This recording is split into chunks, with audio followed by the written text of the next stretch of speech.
Hello.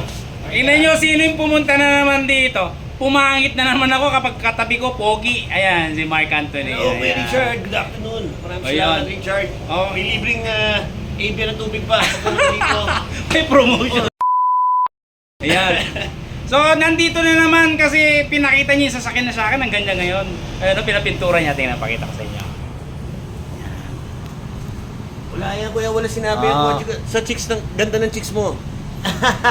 Sabi ko sa kanya, huwag siyang bibiling bago ng sasakyan. Kasi pag bago ang sasakyan niya, mawawala ng kaibigan. Kasi pag luma ang sasakyan, laging nasa talyer lagi yan. So, dadami yung kaibigan niya. Di ba? So, kung tinatanong nyo, bakit nandito si Mark?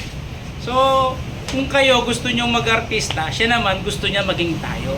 So, kahit maraming issue ang taon to, pag nakausap nyo sa personal, hindi sa kakilala kong taon to, mapapawaw kayo, the best siya. Patas na Si tao Kuya Richard, to. idol ko rin yan.